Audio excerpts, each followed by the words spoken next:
Okay, next is turbo charging. आता turbo charging ही काय process आहे ते आपण बघू. आता जो डायग्राममध्ये दाखवल्याप्रमाणे इकडे तुम्हाला पिस्टन सिलेंडर दिसत आहे. आय व्ही म्हणजे असणार आहे इनलेट वॉल्व आणि ई व्ही म्हणजे असणार आहे एक्झॉस्ट वॉल्व. जे एक्झॉस्ट गॅसेस असणार आहेत ते कुठे पास होणार आहेत, एका गॅस टर्बाईनला पास होणार आहेत आणि गॅस टर्बाईनवर ते एक्झॉस्ट गॅसेस कोलाईड झाल्यामुळे काय होणार आहे तर तुमचं जे गॅस टर्बाईनमधलं जो रोटर असणार आहे तो रोटेट होणार आहे आणि त्याच रोटरवर सेंट्रिफ्युगल कॉम्प्रेसर हा इन्स्टॉल केलेला असणार आहे. Okay, as you can see in the figure.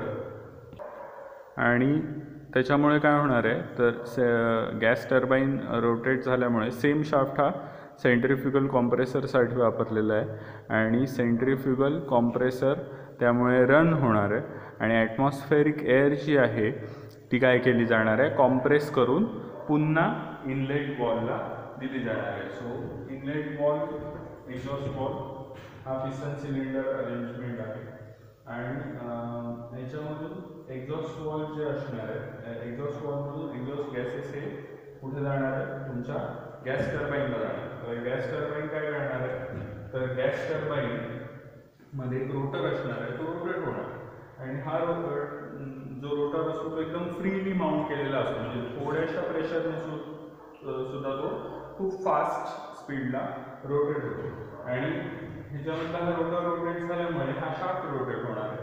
हा शाफ्ट रोटेट झाल्यामुळे सेंट्रिफ्युगल कॉम्प्रेसरमधला जो शाफ्ट आहे तो रोटेट होणार आहे. ॲटमॉस्फेरिक एअर जी आहे ती इकडून सक केली जाणार आहे आणि त्याचं कन्वर्जन कशात होणार आहे, कॉम्प्रेस्ड एअरमध्ये होणार आहे. ही कॉम्प्रेस्ड एअर कुठे दिली जाणार आहे, पुन्हा इनलेट वॉलला दिली जाणार. इनलेट वॉलमधून ती सिलेंडरमध्ये आणली जाणार आहे आणि त्याच्यामुळे काय होणार आहे, इफेक्टिव्ह कंबशन होणार आहे. इफेक्टिव्ह कंबशन होणार आहे, त्याच्यामुळे मेकॅनिकल एफिशियन्सी वाढणार आहे. पुन्हा जे सुपरचार्जिंगमध्ये, हे सुपरचार्जिंगच आहे, फक्त गॅस टर्बाईनवर तुमचा सुपरचार्जर म्हणजे सेंट्रिफ्युगल कॉम्प्रेसर हा इन्स्टॉल केलेला असणार आहे. जी वेस्ट हीट आहे ती इकडे मेकॅनिकल वर्कमध्ये कन्वर्ट केली जाणार आहे आणि त्याच्यामुळे काय होणार आहे तर इंजिनची एफिशियन्सी ही वाढणार आहे. सो हा होता कन्सेप्ट टर्बो चार्जिंगचा. काय काय होणार आहे, एक्झॉस्ट वॉलमधून एक्झॉस्ट गॅसेस गॅस टर्बाईनवर मध्ये जाणार आहे.